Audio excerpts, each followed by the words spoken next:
साथ आपको बता दें, अखिलेश यादव की बेटी पर सीएम योगी आदित्यनाथ ने आजमगढ़ में बयान दिया है। जो मुद्दा उत्तर प्रदेश की राजनीति में समाजवादी पार्टी खूब उठा रही है, उस पर सीएम योगी आदित्यनाथ का अंततोगत्वा बयान आ गया है। सीएम ने कहा कि बेटी का अपमान बर्दाश्त नहीं होगा, किसी की बेटी का अपमान नहीं होना चाहिए। मुख्यमंत्री योगी आदित्यनाथ ने कहा कि मामले में हमने कहा कि एफआईआर दर्ज कराई जाए। अखिलेश ने कहा कि सीएम योगी आदित्यनाथ ने कहा कि अखिलेश अपने चेलों चपाटियों को भी उपदेश दें, बताएं कि किसी बहन बेटी के लिए आप भी न करें ऐसा। आप नहीं समझाओगे तो हमारे हवाले कर दो, हम समझा देंगे। मुख्यमंत्री योगी आदित्यनाथ का यह प्रचंड रूप आज आजमगढ़ में देखने को मिला है। अखिलेश यादव की बेटी पर सीएम योगी आदित्यनाथ का बयान आ गया है। अखिलेश यादव की बेटी अदिति यादव पर जिस तरह से उत्तर प्रदेश में समाजवादी पार्टी ने एक मुद्दा खड़ा करने की कोशिश की, सीएम योगी आदित्यनाथ ने आज उस पर जवाब दिया है। आजमगढ़ की जनसभा से सीएम योगी ने कहा कि वो बहन बेटी किसी की भी हो, हम तो उस परंपरा में जीते हैं जिस परंपरा में कहा जाता है कि गांव की बेटी सबकी बेटी होती है। सीएम योगी ने कहा कि हम उस परंपरा के लोग हैं जो गांव की बेटी को सबकी बेटी मानते हैं, और ऐसे में बेटी कोई भी हो, किसी की भी हो, वो हम सब की बेटी है। बेटियों की सुरक्षा के साथ, उनके सम्मान के साथ उत्तर प्रदेश में जो खेलेगा वो बर्दाश्त नहीं होगा।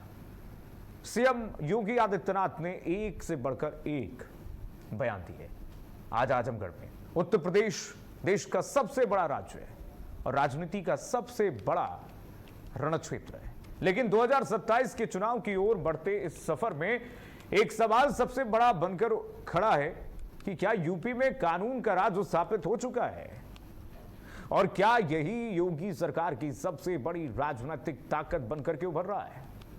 2017 से पहले का उत्तर प्रदेश आपने देखा होगा। माफिया, गैंगवार, रंगदारी, दंगे, अपहरण और अपराध की खबरों के लिए टीवी चैनलों की सुर्खियों में रहता था, चर्चा में रहता था, अखबारों की सुर्खियों में रहता था। व्यापारी उत्तर प्रदेश में असुरक्षित महसूस करते थे। बेटियों की सुरक्षा एक बहुत बड़ा मुद्दा थी पूरे देश में। एनसीआरबी के डेटा भी यही कहते थे, और निवेशक भी प्रदेश में आने से हिचकते थे। फिर सत्ता में आए योगी आदित्यनाथ और उन्होंने कानून व्यवस्था को अपनी सरकार की सर्वोच्च प्राथमिकता बनाया। माफियाओं पर कार्रवाई हुई, गैंगस्टर नेटवर्क पर शिकंजा कसा गया, आबाद संपत्तियों पर बुलडोजर चला और अपराधियों के खिलाफ लगातार सख्त अभियान चलाए गए। सरकार के आंकड़े बताते हैं कि संगठित अपराध और कई गंभीर अपराधों में कमी आई है। न सिर्फ सरकार के आंकड़े बल्कि एनसीआरबी के डेटा, आप लेटेस्ट डेटा उठाकर देखेंगे तो आपको अंतर स्पष्ट हो जाएगा। उत्तर प्रदेश में आज इन्वेस्टमेंट बढ़ा है, बड़े उद्योग आए हैं और आम जनता के बीच भी यह धारणा मजबूत हुई है कि अपराधियों में कानून का भय पैदा हुआ है। और ये हर मंच से सीएम योगी आदित्यनाथ भुना रहे हैं। मुख्यमंत्री ने अपनी एक यूएसपी बना ली है कि आज वो उत्तर प्रदेश है जहां पर इन्वेस्टर आने को लालायित हैं, आकर्षित हैं। क्यों? क्योंकि कानून व्यवस्था सही हुआ है। कानून व्यवस्था से ही आज विकास संभव हो रहा है, और यह सपना देखा जा रहा है उत्तर प्रदेश में कि उत्तर प्रदेश की इकोनॉमी अकेले पूरे देश में $1 ट्रिलियन की इकोनॉमी होगी। कई देशों की इतनी इकोनॉमी नहीं होगी।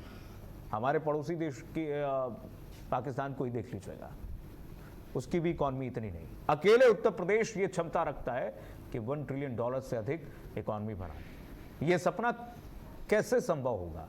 कानून व्यवस्था से उत्तर प्रदेश में सुदृढ़ हुई है।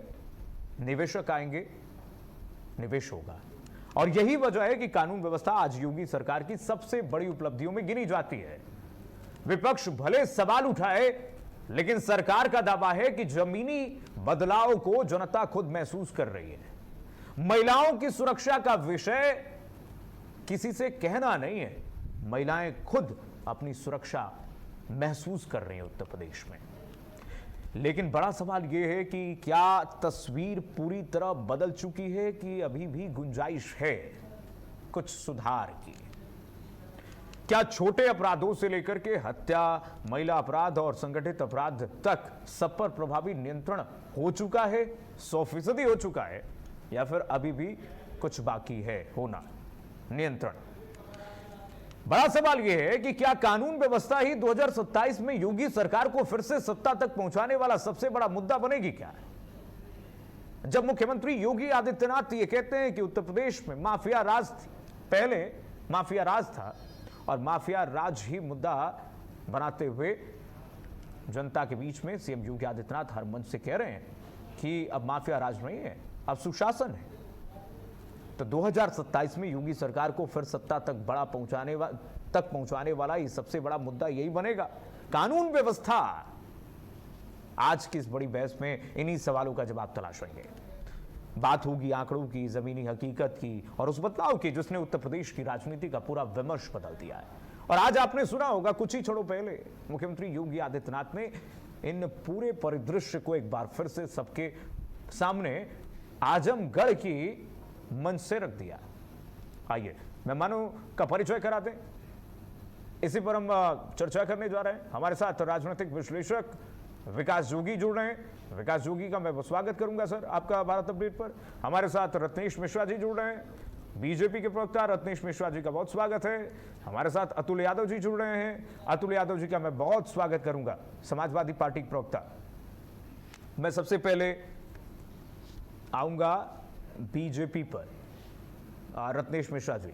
रत्नेश मिश्रा जी, मुख्यमंत्री योगी आदित्यनाथ ने आज भी कहा आजमगढ़ के मंच से, इससे पहले सीएम ने कहा था कि उत्तर प्रदेश में वही आजमगढ़ का मंच है जब पहुंचे थे, तो उन्होंने कहा कि माफिया राज खत्म हो गया है उत्तर प्रदेश से।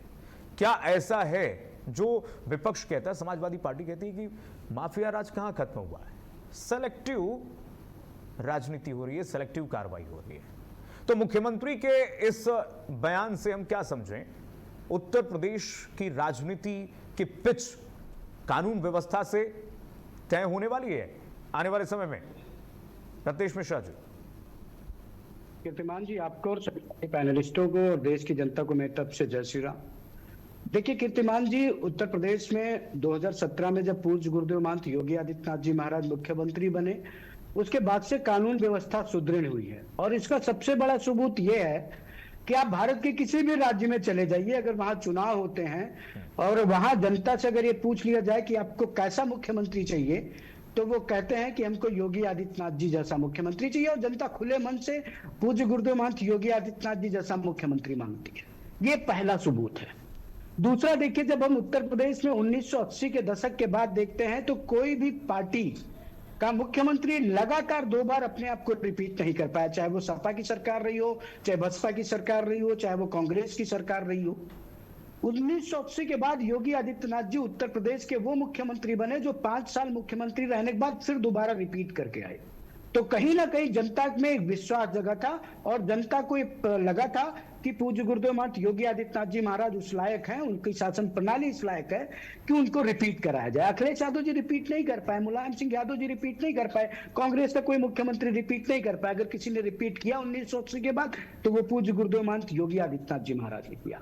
और मैं एक चीज और, 2017 के बाद जो 2022 में एनसीआरबी के आंकड़े आए थे और अब 2026 में भी एनसीआरबी के आंकड़े आए हैं, और आज जब एनसीआरबी के आंकड़े मैं आपसे कोट करता हूं कीर्तिमान जी, तो बड़े ड्रास्टिक चेंज आए हैं। आज जब आप राष्ट्रीय अपराध ब्यूरो की बात करते हैं तो राष्ट्रीय औसत अपराध का जो है उससे उत्तर प्रदेश में 28 दशमलव कम है। आप जब क्राइम रेट की बात कर देते हैं तो वो 180.2 है। और जिन महिलाओं के प्रति अपराध को लेकर विपक्ष वाले लोग हल्ला मचाते थे, आज स्थिति यह है कि महिलाओं के खिलाफ अपराध में न्याय दिलाने में उत्तर प्रदेश नंबर 1 है। 73.6% दर है उत्तर प्रदेश में अपराध दिलाने, महिलाओं से जुड़े अपराधों में दंड दिलाने की। हत्या के मामलों में उत्तर प्रदेश 29वें स्थान पे है, मतलब 28 प्रदेशों से नीचे हैं हम। हत्या के प्रयास के मामलों में जो हम 26वें स्थान पर हैं। बवाल और दंगों के स्थान पे हम 19वें स्थान पे हैं। और तो और चले आइए, ये जो कहते थे कि कानून व्यवस्था सही नहीं है, ठीक, अब अगर आप समग्र अपराध की बात कर लें तो हम 18वें नंबर पे हैं, जबकि उत्तर प्रदेश में पूरे भारत की 17% जनसंख्या निवास करती है। तो ये तो तथ्यात्मक तरीके से भी, राजनीतिक तरीके से भी, प्रशासनिक तरीके से और जनता के स्तर से भी ये स्पष्ट है कि 2027 के 17 में के बाद उत्तर प्रदेश की कानून व्यवस्था सुधरी है और योगी जी का जो मॉडल है वो विकसित होके आया है, उभर कर सामने है। अपराधी सरेंडर हुए हैं और अपराधियों का पोषण करने वाले सरेंडर हुए। ठीक है रत्नेश जी, ठीक है, आ रहा हूं आपके पास, लेकिन अतुल यादव जी से मैं एक इनिशियल कमेंट ले लूं।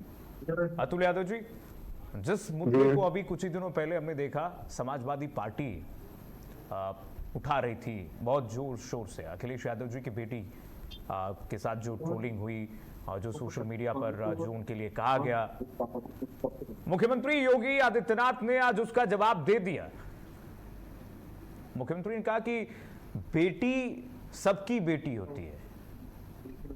हम तो उस परंपरा से आते हैं कि गांव की बेटी सबकी बेटी मानते हैं।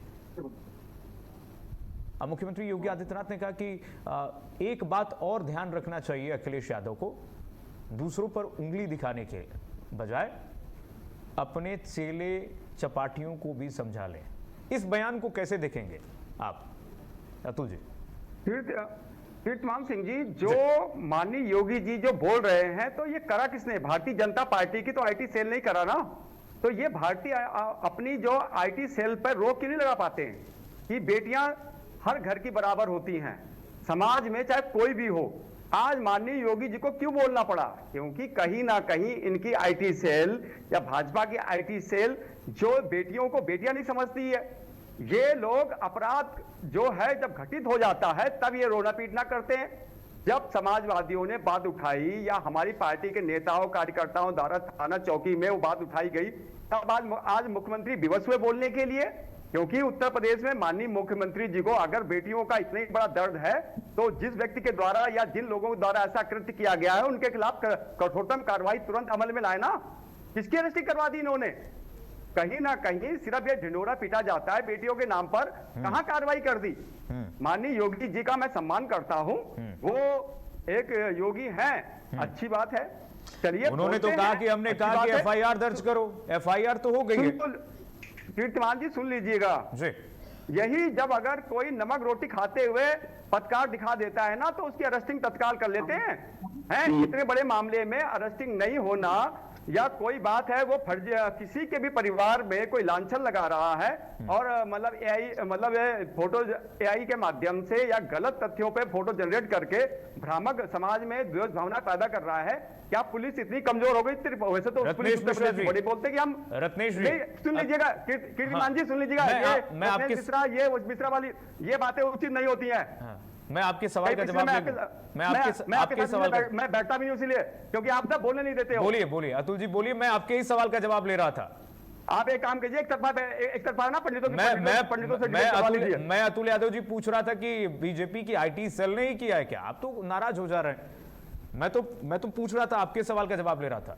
नहीं, ये जांच का विषय है। जांच कौन करेगा? पुलिस तो जांच करेगी। क्या पुलिस ने जांच करना प्रारंभ किया या पुलिस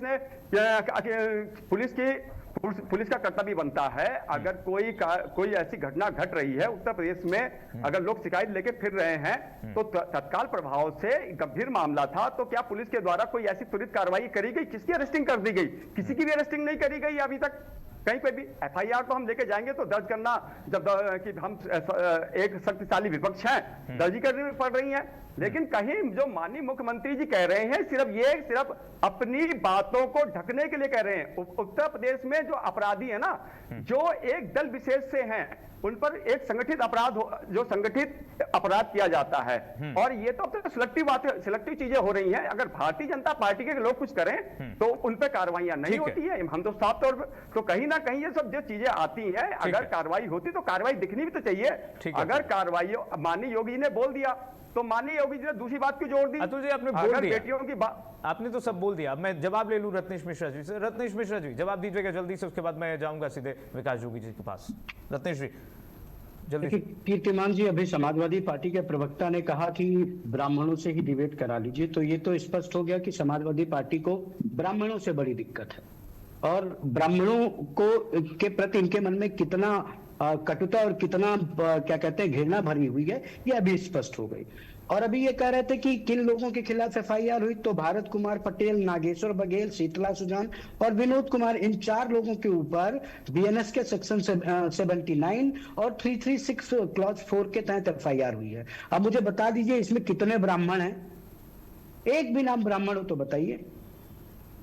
मतलब ब्राह्मणों से इतनी नफरत है समाजवादी पार्टी को अरे पहले कि अगर आपने पैनल में बैठे हुए एक व्यक्ति को अगर आपने सवाल दरअसल बोल दिया, सवाल लेके बोल दिया तो इतनी घृणा, रोकिए, इतनी घृणा की डिबेट से मुझे इतने घृणा ब्राह्मणों से, इतना तिरस्कार ब्राह्मणों का। अखिलेश यादव कुछ और बोलते हैं, उनके प्रवक्ता कुछ और बोलते अतुल जी हैं। कुछ कह रहे हैं, अतुल जी बोलिए। 2027 में उत्तर प्रदेश का ब्राह्मण इसका बदला लेगा। आपको जितना ब्राह्मणों को अपमानित करना है करिए, आपको जितना ब्राह्मणों को गाली देना है दिल खोल के गाली दीजिए, हम गाली नहीं देंगे आपको।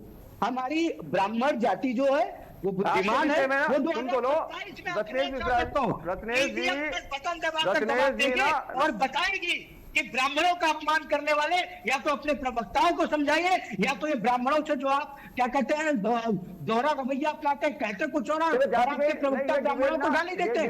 ये कह रहे हैं ब्राह्मणों से अच्छा रुकिए, रत्नेश जी रुकिए, रत्नेश जी एक मिनट, रत्नेश जी एक मिनट, रत्नेश जी रुकिए, रत्नेश जी रुकिए एक मिनट, अतुल जी मैं समझा देता हूँ, नहीं अतुल जी मुझे ना आपसे ना डिबेट कंट्रोल नहीं होती है। रत्नेश जी, रत्नेश जी मुझे लगता है चैनल को ही बोल दिया कि मैं डिबेट में नहीं बैठूंगा।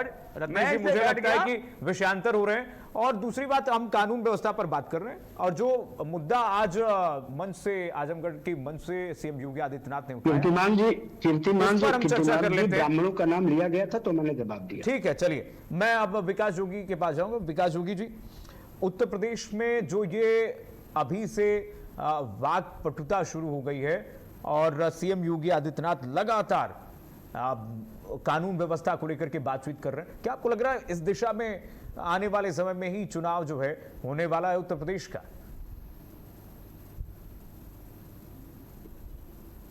चुनाव कब होना है एक विषय पे बाद में बोलेंगे हम, लेकिन सबसे बड़ा विषय है कि अभी देखा गया था जब कानून व्यवस्था को लेकर, कानून व्यवस्था देखा जाए एक तरफ मुझे लग रहा है कहीं ना कहीं योगी सरकार कानून व्यवस्था को में कोई कोर्ट नहीं, कचहरी नहीं, कोई एफआईआर नहीं, कुछ नहीं, जो जैसे लगातार कई बार योगी सरकार द्वारा किए गए एनकाउंटरों पर भी प्रश्न चिन्ह लगे हैं, कई बार देखा गया है। और दूसरा एकदम से मतलब एनकाउंटर होना, मुझे लग रहा है कि सरकार का भी संविधान से भरोसा उठ गया है और जो कहीं ना कहीं कानून व्यवस्था को स्पष्ट रूप से नहीं, कानून व्यवस्था हम उसको मानते हैं, मैं एक लीगली वकील होने के नाते बात है, हम एक सरकार का मतलब पूरी प्रदेश को एक सुचारू रूप से व्यवस्थाएं देना, सुरक्षा देना, सारी चीज देना, लेकिन कोई अपराधी मिला उसको सीधे एनकाउंटर कर देना। और एनकाउंटर करने का मसला ये नहीं कि कानून व्यवस्था को हम एक विकास जोगी जी, क्या आपको नहीं लगता कि उत्तर प्रदेश में जो माफिया है, जो गुंडे हैं, जो व्यापारियों के लिए लगातार मुसीबतें पैदा करते थे, उनको अगर सरकार जेल के सलाखों के पीछे पहुंचा रही है, ऑपरेशन लंगड़ा चल रहा है, तस्वीरें हम आपको दिखाई रहे हैं, जिससे अपराधियों में खौफ है, माफियाओं में खौफ है, तो ये सरकार सही नहीं कर रही है? निवेश आ रहा है 2000 वो अच्छी बात है, निवेश आ रहा है, व्यापारियों का विश्वास जगा है उत्तर प्रदेश सरकार के ऊपर पहले की अपेक्षा, लेकिन एक साथ कोई भी अपराधी मिलता है और उसको सीधे एनकाउंटर कर देना, ये भी कहीं ना कहीं कानून की व्यवस्था पर भी प्रश्न चिन्ह उठाता है। अभी हाल ही में इलाहाबाद हाई कोर्ट ने भी कमेंट किया था, सभी के सामने है, संजय जी को लेकर भी कमेंट किया, ऐसे कई बार होता रहा है। और दूसरा कि अभी हम बात करते हैं कि ऑपरेशन लंगड़ा चल रहा है, लेकिन ऑपरेशन लंगड़ा चल भी ठीक से नहीं रहा है। कई लिस्ट जारी हुई थी, जैसे 35 से 36 लोगों की लिस्ट जारी हुई थी, इसमें बड़े गंभीर अपराध हैं और वो पार्टी में भी बने हुए हैं, चाहे इनडायरेक्ट या डायरेक्ट में। अभी उनके खिलाफ ऐसा कुछ नहीं होता है, चाहे किसी का भी नाम उठा लो आप, पूर्वांचल से ऐसे बहुत से नेता हैं, एक चुनिंदा लोगों के खिलाफ ऑपरेशन लंगड़ा तो हम देखते हैं, रोज खबरें आ रही हैं। ऑपरेशन लंगड़ा तो उन पर होता है ना जो कि भयाक्रांत पैदा कर रहे थे व्यापारियों में, सराफा कारोबारियों में, महिलाओं के लिए, जो लंबे समय से मुसीबत बन चुके थे, चौक चौराहों के जो गुंडे हैं, उन पर एक अगर पुलिस ऑपरेशन लंगड़ा चला करके उन पर नकेल कस रही है, तो ये तो अच्छी बात है उत्तर प्रदेश की कानून व्यवस्था के लिए। अपराधी अगर दूसरे पार्टी में या फिर अननोन होता है तो उसके खिलाफ ऑपरेशन लंगड़ा होगा, और जो खुद पार्टी में होगा तो उसके खिलाफ ऑपरेशन लंगड़ा नहीं चलाया जाएगा। ब्रजभूषण सिंह के खिलाफ कितने मुकदमे दर्ज हैं, विजय सिंह के खिलाफ कितने मुकदमे दर्ज है, राजा भैया। अच्छा, रत्नेश मिश्रा जी से मैं जवाब ले लेता हूँ। यही रत्नेश मिश्रा जी, अब देखिए, अब विकास जोगी जी भी यही कह रहे हैं, जो विपक्ष ये कहता है कि भाई सेलेक्टिव एक्शन क्यों हो रहा है, माफिया तो हर जगह है, हर पार्टी में है, बाहुबली।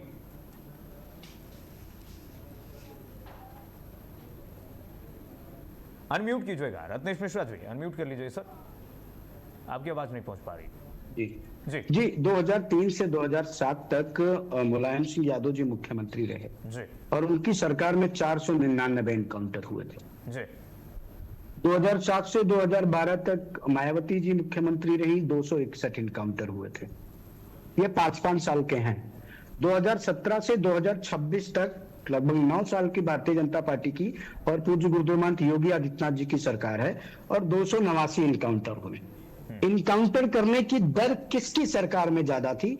अगर किसी भी व्यक्ति को थोड़ा सा भी गुणा गणित पता होगा, थोड़ी सी भी मैथमेटिक्स, मान लो 11वीं में मैथ का छात्र ना रहा हो तो 10वीं तक तो मैथ कंपलसरी है, अगर उसने पढ़ी होगी तो वो गुणा गणित लगा के निकाल सकता है कि किसकी सरकार में ज्यादा इनकाउंटर हुए थे। और अभी मुलायम सिंह यादव जी की सरकार में जो 499 इनकाउंटर हुए थे कीर्तिमान जी, उसका भी मैं आपको डेटा दे देता हूँ। 126 ब्राह्मणों का इनकाउंटर हुआ था, 90 क्षत्रियों का इनकाउंटर हुआ था, गैर यादव अन्य पिछड़ी जातियों का 97 का इनकाउंटर हुआ था, 3 मुस्लिमों का इनकाउंटर हुआ था। मैं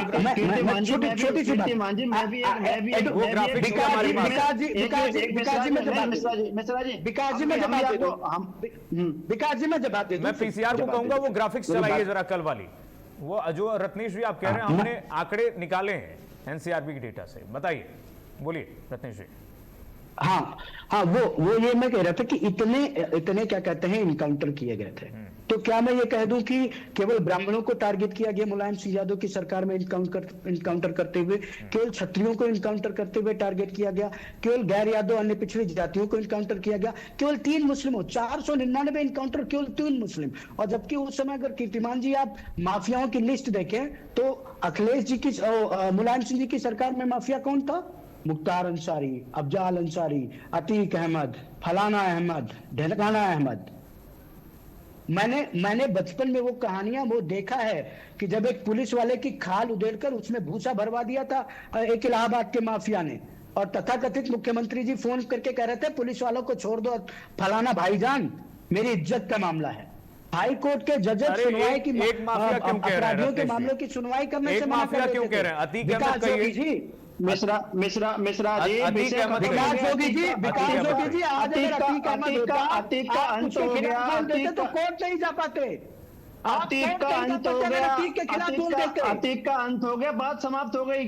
हाई कोर्ट ने बात समाप्त नहीं हुई, इतिहास को भूला नहीं जा सकता। या जो रघुराज प्रताप सिंह का रिकॉर्ड, धनंजय सिंह, सुशील सिंह, ब्रजभूषण सिंह, विनीत सिंह, अजय महाराज, सुचित, मैं कैसे कितने नाम है, 19 नामों की लिस्ट अपराधी रिकॉर्ड मांगा है हाई कोर्ट ने, उसके लिए भी तो बताएं आप। उसमें से कितने सारे लोग डायरेक्ट इनडायरेक्ट में आपकी पार्टी से जुड़े हुए हैं। चलिए ठीक है, विकास जोगी जी, रत्नेश मिश्रा जी, दोनों मेहमानों को बहुत शुक्रिया।